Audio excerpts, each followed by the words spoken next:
purging Jews from campuses and classrooms, restricting pro-Israel speech, and creating Jewish-free zones. A rash of anti-Semitic atrocities are taking place at colleges right here in America. Well, members of Congress are speaking out, warning of the dangers of this appalling trend. Gary Lane reports on the breeding ground of anti-Semitism at the University of California, Berkeley.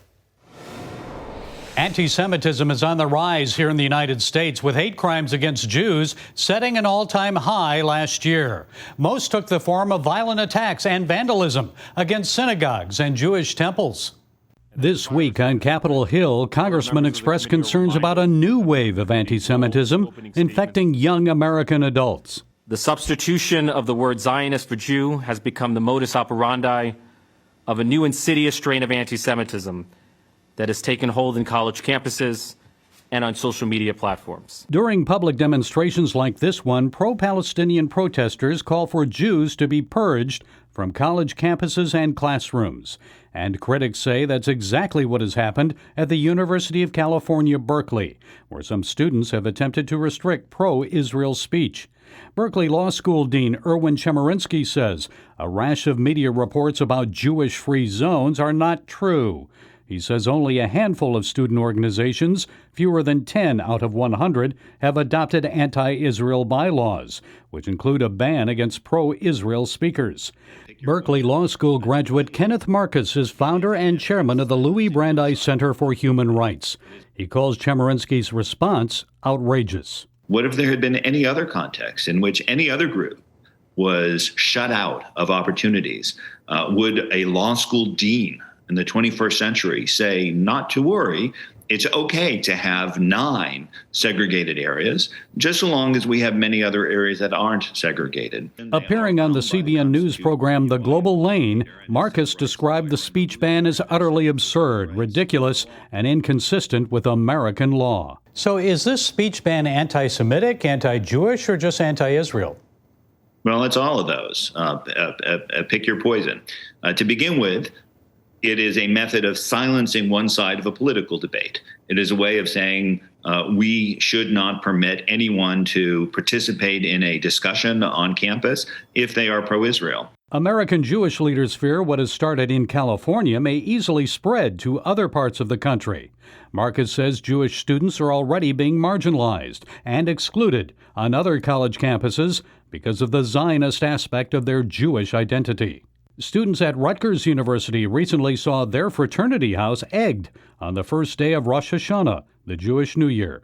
We're seeing a general effort to marginalize and exclude the Jewish community, to create the notion that Jews and the Jewish community and establishment are simply not a normal part of life on college and university campuses. What's happening at Berkeley Law now is in some respects unique, but in some respects it is simply the latest in what is clearly a nationwide trend, and an ugly one. And concerned leaders like Marcus and Congressman Torres believe only by standing up and speaking out can Americans reverse the growing tide of American anti-Semitism.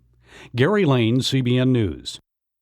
Well, this is a symptom of a much larger worldwide problem where the BDS movement, the boycott, divestment, sanction movement, which is funded by the Palestinians, it's been incredibly influential. I agree with Senator Ben Sasse, who says there is no functional equivalent at the UN between the Palestinians and the Israelis. The Israelis have a legitimate state recognized by the UN. The Palestinians have consistently rejected the UN mandate and have consistently rejected the call from the UN for them to form a separate state. They have always been against Israel. They've always tried to wipe Israel off the map. For this to be entertained on our college campuses, that you can't talk about Zionism, you can't talk about a Jewish homeland, you can't talk about the Jews having a right of self-determination, which has been part of international law since the League of Nations and the San Remo Conference of 1920. You look at the history and you go, well, how in the world can you ally with the Palestinian cause? It makes no sense. Here's the only way it makes sense, and it's a spiritual way. The rabbis say in every single generation, there rises a Haman who tries to wipe the Jews out. To see that happening in America, where we treasure freedom of religion, we treasure freedom of conscience, we treasure free speech and free assembly, where George Washington famously wrote a letter to a synagogue in Rhode Island, in America, you will be safe. These things are part of our history. Here at CBN, we stand with Israel. That's a fundamental for us. And it's not just because it's the right thing to do. My fear is that I've already studied the history. If you allow the Jews to be persecuted, if you allow the Jews to be rounded up into concentration camp, guess who's coming next? And in Nazi Germany, they came next for the Christians. A lot of people don't know this history.